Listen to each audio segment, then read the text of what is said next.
सामाजिक कारकुन ऋतु नारंग का हिजाब पर क्या कुछ कहना है, आइए सुनते हैं।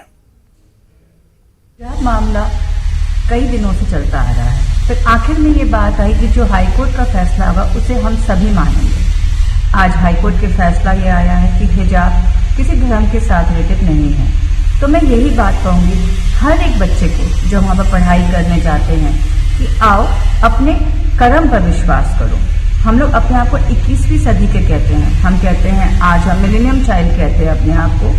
आज जब हम ये सब बातें कहते हैं, हम कहते हैं कि नारी शक्ति जो है हर जगह हर व्यक्ति के साथ अपना हाथ साथ के साथ बढ़ा के चल रही है हाथ, तो क्यों आज हम जाति को धर्म को अपने बीच में लाते हैं, विवाद बनाते हैं? क्यों आज हम ये भूल जाते हैं कि मेरे लिए सिर्फ और सिर्फ मेरा अचीवमेंट, मेरे लक्ष्य मेरे लिए इम्पोर्टेंट है।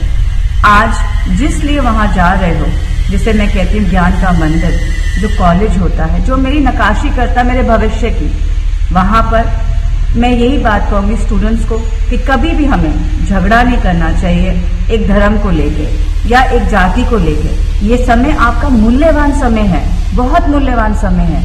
अपना लक्ष्य बनाइए कि मैंने ये बनना है और वहां पर चमकिए। आज औरत हर जगह चमक रही है, धरती से लेकर आकाश तक वही है, तो क्यों अपना समय बर्बाद कर रहे हो?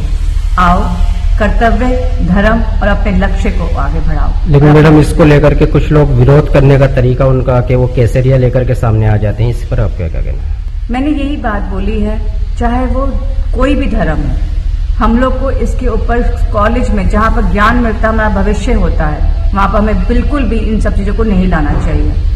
एक करेगा हिजाब, दूसरा करेगा केसरिया, तीसरा कुछ और लेकर आ जाएगा। क्या हिंदुस्तान हर समय इसी चीज को लेकर लड़ता रहेगा?